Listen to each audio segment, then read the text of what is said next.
Thomas Jefferson कहते हैं कि जब आपको गुस्सा आए तो आप कुछ बोलने से पहले 10 तक गिने और बहुत ज़्यादा गुस्सा आए तो 100 तक गिने। आज हम इस वीडियो में गुस्से का इंसान पे क्या प्रभाव पड़ता है और जब हमें गुस्सा आता है तो हमारे दिमाग और शरीर में क्या बदलाव होता है, इन सब को आज डिटेल में देखेंगे। शुरू करते हैं। पहले देखते हैं कि गुस्सा क्या है और ये क्यों आता है। साइंटिस्ट कहते हैं गुस्सा एक इमोशन है जो लाखों वर्षों से हमारे दिमाग में विकसित हो रहा है। गुस्सा लाखों वर्षों से हमारे सर्वाइवल के लिए बहुत महत्वपूर्ण है। हमें गुस्सा क्यों आता है? भगवत गीता में श्री कृष्ण कहते हैं कि क्रोध तब आता है जब हमारे अनुसार कुछ ना हो। जैसे कि हम किसी को कुछ कहते हैं और वो नहीं करता तो हमारे अंदर क्रोध उत्पन्न होता है, या जब हम किसी से हार जाते हैं तब हमारे अंदर क्रोध का जन्म होता है।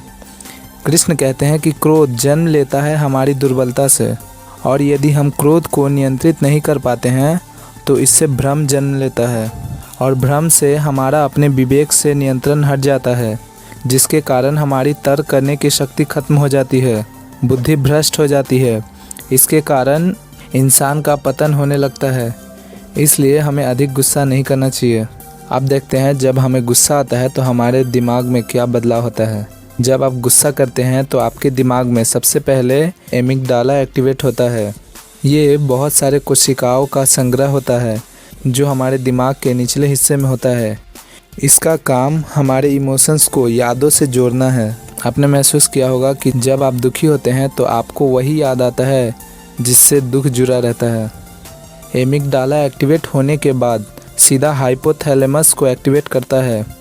उसके बाद हाइपोथैलेमस CRH हार्मोन को रिलीज़ करके पिट्यूटरी ग्लैंड को सिग्नल भेजता है कि भैया आप एड्रेनल को एक्टिवेट करवाओ। तब पिट्यूटरी ग्लैंड ACTH हार्मोन को रिलीज़ करता है और कहता है कि जाओ हो बबुआ, एड्रेनल ग्लैंड को एक्टिवेट करो। और जैसे ही एड्रेनल ग्लैंड एक्टिवेट होता है वो स्ट्रेस हार्मोन को रिलीज़ करने लगता है, जैसे कि कॉर्टिसोल, एड्रेनलिन और नॉन एड्रेनलिन। जब हम गुस्सा करते हैं तो ये सब हार्मोन रिलीज़ होते हैं। इन सब हार्मोन में से जो हमारे लिए सबसे ख़राब है वो है स्ट्रेस हार्मोन्स। अब देखते हैं कि स्ट्रेस कैसे हमारे दिमाग और शरीर पर असर डालता है।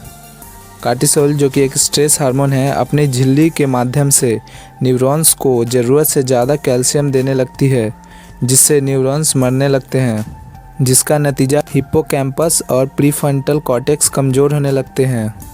आप जो भी डिसीज़न लेते हैं उसके लिए प्रीफ्रंटल कॉर्टेक्स जिम्मेदार है। ये हमें सही डिसीज़न लेने में मदद करती है, और जब ये न्यूरॉन्स के कमी के कारण कमज़ोर हो जाता है तब ये सही डिसीज़न नहीं ले पाता है। इसलिए आपने देखा होगा कि जब आप गुस्सा करते हैं तब आप सही डिसीज़न नहीं ले पाते हैं। ये सब इसी के कमी के कारण होता है।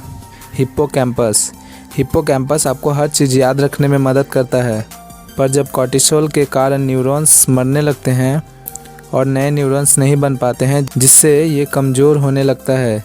इसलिए आपको गुस्से या स्ट्रेस के समय हर चीज़ याद नहीं रहता, और लंबे समय तक स्ट्रेस लेने से आपकी मेमोरी पावर कम होने लगती है। कॉर्टिसोल आपके सेरोटोनिन को कम करता है। ये हार्मोन आपको खुश रखता है, और इसकी कमी के कारण आपके अंदर दुख भरने लगता है। आपको हर जगह दुख और दर्द के अलावा कुछ नहीं दिखता।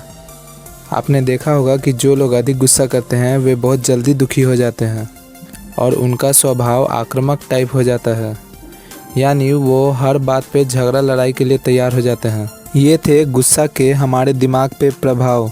अब देखते हैं गुस्सा या स्ट्रेस लेने से हमारे बॉडी पे क्या असर पड़ता है।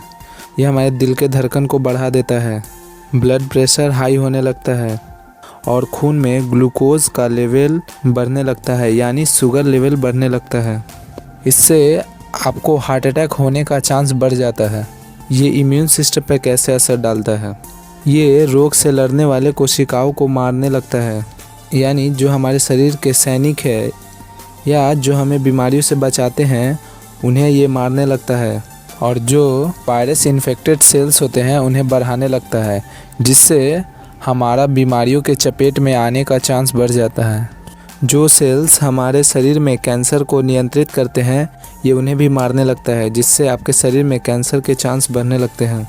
स्ट्रेस लेने से आपके डाइजेस्टिव सिस्टम में मेटाबॉलिज्म कम होने लगता है।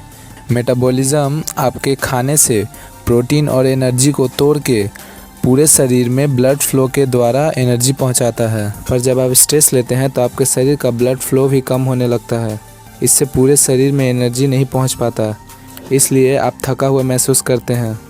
ये थे कुछ नुकसान जो आपके शरीर में सिर्फ गुस्सा करने से होता है। इसलिए आप गुस्सा करें पर अधिक नहीं, क्योंकि गुस्सा आग की तरह होता है। अगर आप आग को अच्छे से इस्तेमाल करेंगे तो ये आपको बहुत फ़ायदा पहुंचाता है। यदि आप आग का गलत उपयोग करते हैं तो आपको इसका नतीजा पता ही है। अगर वीडियो पसंद आए तो लाइक कीजिए और ऐसे ही इंटरेस्टिंग वीडियोस के लिए चैनल ज़रूर सब्सक्राइब कर लीजिए।